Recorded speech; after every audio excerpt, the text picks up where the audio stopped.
ಇದ್ದೀರಾ? Hallelujah. Hallelujah. Even this Salome had an opportunity. ಈ ಸಲೋಮಿಗೆ ಒಂದು ಅವಕಾಶ ಬಂತು. Amen. She had an opportunity. ಆಕೆಗೆ ಒಂದು ಅವಕಾಶ. The Bible says, ಸತ್ಯವೇದ ಹೇಳ್ತದೆ, when she danced well, ಆ ಒಂದು ಹುಡುಗಿ ಚೆನ್ನಾಗಿ ನೃತ್ಯ ಮಾಡಿದಾಗ amen, he was so happy. ಆ ರಾಜನು ತುಂಬಾ He ಸಂತೋಷಗೊಂಡನು. was, amen, joy never ending. ಆತನ ಸಂತೋಷಕ್ಕೆ ಕೊನೆಯೇ ಇಲ್ಲ. What did he do? ಅವನು ಏನ್ ಮಾಡ್ದ? He called her before everyone. ಎಲ್ಲರ ಮುಂದೆ ಆಕೆಯನ್ನು ಕರೆದ. And he said, ಆತನ ಹೇಳ್ದ, ask whatever you want. ನಿನಗೆ ಏನ್ ಬೇಕು ಕೇಳಿಕೋ. Ask whatever you want. ನಿನಗೆ ಏನ್ ಬೇಕು ಕೇಳಿಕೋ. Amen. Hallelujah. Hallelujah. Amen. Why he said like that? ಯಾಕೆ ಆತನ ಆ ರೀತಿ ಹೇಳಿದ್ದು? It was an opportunity, open door for her. ಆಕೆಗೆ ಅದು ಒಂದು ತೆರೆದ ದ್ವಾರ. Hallelujah. Hallelujah. He said, ಆತನ ಹೇಳ್ದ, amen, take whatever you want. Ask me whatever you want. ನಿನಗೆ ಏನ್ ಬೇಕು ಕೇಳು, ಏನ್ ಬೇಕು ತೆಗೆದುಕೋ. Hallelujah. Hallelujah. So what did she do? ಆಕೆ ಏನ್ ಮಾಡಿದ್ಲು? She ran to her mother. ತಾಯಿಯ ಬಳಿಯಲ್ಲಿ ಓಡೋಗ್ತಾ ಇದ್ದಾಳೆ. இன்னைக்கு நான் சொல்லுகிறதை நல்ல கவனிங்க. ನಾನು ಹೇಳೋದನ್ನ ಚೆನ್ನಾಗಿ When ಗಮನಿಸಿ. she ran to her mother, ಆಕೆ ತಾಯಿಯ ಬಳಿ ಓಡಿ ಹೋದಾಗ amen, she asked her counsel.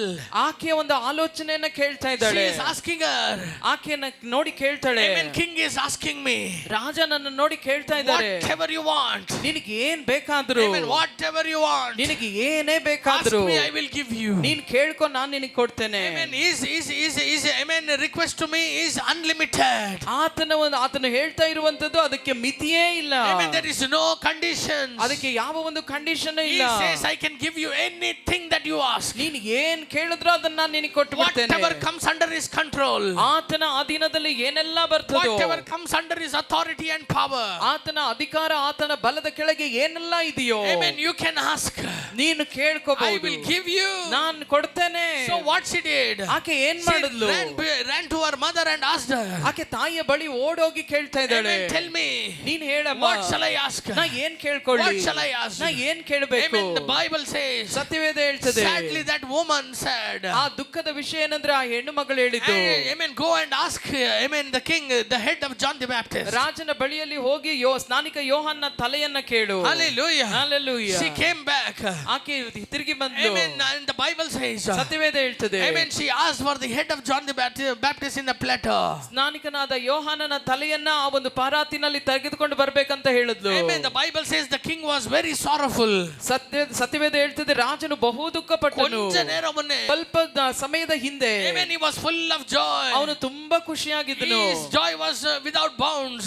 ಅವನ ಸಂತೋಷಕ್ಕೆ ಮಿತಿಯೇ ಇರಲಿಲ್ಲ. But within some time, ಸ್ವಲ್ಪ ಸಮಯದ ನಂತರ he was very, very, very, very sorrowful. ಅವನು ತುಂಬಾ ತುಂಬಾ ತುಂಬಾ ದುಃಖಕ್ಕೊಳಗಾದನು. இன்றைக்கு காலை நேரத்தில் நான் சொல்லுகிறதை நல்ல கவனிங்க. ಈ ಮುಂಜಾನೆ ಸಮಯದಲ್ಲಿ ನಾನು ಹೇಳೋದನ್ನ ಸ್ವಲ್ಪ ಗಮನಿಸಿ. Amen. Listen to what the Holy Spirit says. ಪವಿತ್ರಾತ್ಮ ದೇವರು ಹೇಳೋದನ್ನ ಸ್ವಲ್ಪ ಗಮನಿಸಿ. When God gives you an opportunity, ದೇವರು ನಿಮಗೆ ಅವಕಾಶವನ್ನು ಕೊಡುವಾಗ, when God asks you something, ದೇವರು ನಿಮ್ಮನ್ನು ಏನೋ ಒಂದನ್ನು ಕೇಳ್ಕೊ ಅಂತ ಹೇಳುವಾಗ, Amen, be aware what you are going to answer back to God. ದೇವರಿಗೆ ಏನಾಗಿ ನೀವು ಉತ್ತರ ಕೊಡ್ತೀರಾ ಅಂತ If ಇದೆಯಾ? God gives you a chance, ದೇವರು ನಿಮಗೆ ಒಂದು ಅವಕಾಶ ಕೊಟ್ರೆ, if God is asking you whatever you want, I will give it to you.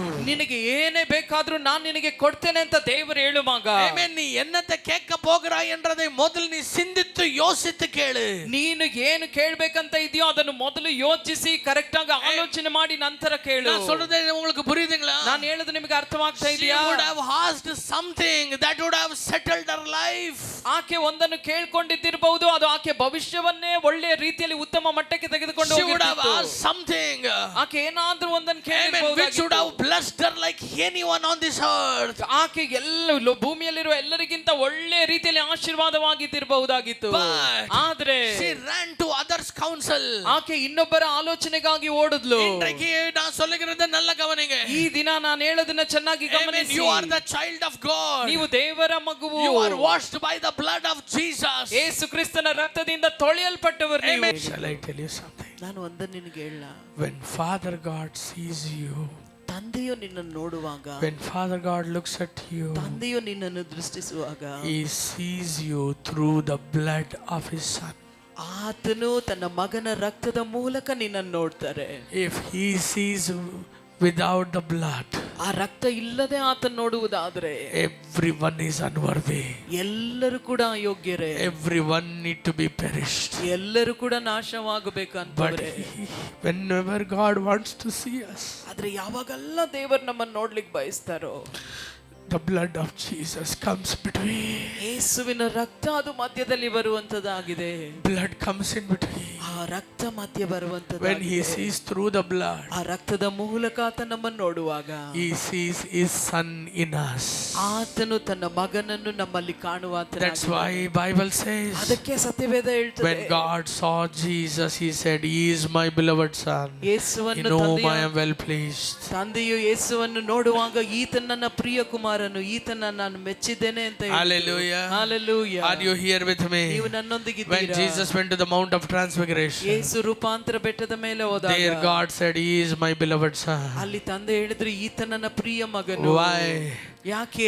Jesus பார்க்கும்போதெல்லாம் தகப்பன் அதை சொல்றார். ಯೇಸುವನ್ನು ನೋಡುವಾಗೆಲ್ಲ ತಂದೆ ಆ ರೀತಿ இயேசுடைய ரத்தம் எங்க மேல மூடி இருக்கிறதுனால, ಯೇಸುವಿನ ರಕ್ತ ನಮ್ಮನ್ನು ಮುಚ್ಚಿಕೊಂಡಿರೋದು, அந்த தகப்பன் உன்னை பார்க்கிறதுல இயேசுவையே பார்க்கிறார். ಆ ತಂದೆ ನಿಮ್ಮನ್ನೆಲ್ಲ ಯೇಸುವನ್ನೇ ನಿಮ್ಮಲ್ಲಿ ಕಾಣುವಾತನ, பார்க்காம இயேசுவை பாருங்க. ನಿಮ್ಮನ್ನು ನೋಡದೆ ಯೇಸುವನ್ನೇ அவர் பார்க்கிறதுனால, ಆತನು ನೋಡೋದ್ರಿಂದ, அப்படி உங்களை பார்க்கிறதுனால, ಆ ರೀತಿ ಆತ ನಿಮ್ಮನ್ನು ನೋಡೋದ್ರಿಂದ, அவர் உங்களை பார்த்து ஆசீர்வதிக்க ಆತ ನಿಮ್ಮ ನೋಡಿ ಆಶೀರ್ವದಿಸಲು எவ்வளவு பேர் நான் சொல்லுகிறதை புரியுதுங்க? ಎಷ್ಟು ಜನರಿಗೆ ನಾನು ಹೇಳದ How many of you say amen? ಎಷ್ಟು ಜನ ಆಮೆನ್ He wants to ಅಂತೀರಾ? bless you ಆತ ನಿಮ್ಮನ್ನು in ಆಶೀರ್ವದಿಸಲು the sight of God. ದೇವರ ದೃಷ್ಟಿಯಲ್ಲಿ Amen. Seem to be precious.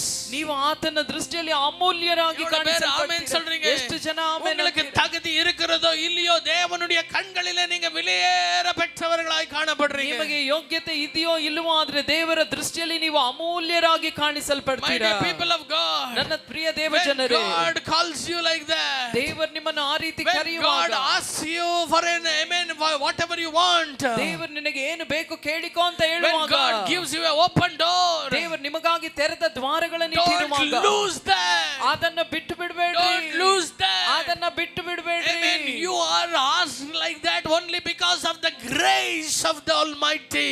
ನೀವು ಆ ರೀತಿ ನಿಮ್ಮಲ್ಲಿ ಕೇಳ್ತಾ ಇರೋದು ಆ ದೇವರ ಕೃಪೆಯಿಂದ ಮಾತ್ರವೇ. எவ்வளவு பேர் ஆமென் சொல்றீங்க? ಎಷ್ಟು ಜನ ಆಮೆನ್ We ಅಂತೀರಾ? are not worthy for that. ನಾವು ಅದಕ್ಕೆ ಯೋಗ್ಯರಲ್ಲ. Amen. We are not eligible for that. ನಾವು ಅದಕ್ಕೆ ಅರ್ಹತೆ ಉಳ್ಳವರು ಅಲ್ಲ. Amen. We are receiving that supernatural opportunity because of the supernatural grace upon us. ಅಸಾಧಾರಣವಾದ ಆ ರೀತಿಯಾದ ತೆರೆದ ದ್ವಾರ ನಮಗೆ ಮುಂದೆ ಇಡಲ್ಪಟ್ಟಿರೋದು ನಮ್ಮ ಒಂದು ಕಾರ್ಯಗಳಿಂದಲ್ಲ, ಆತನ ಮಹಾ ಕೃಪೆಯಿಂದಲೇ.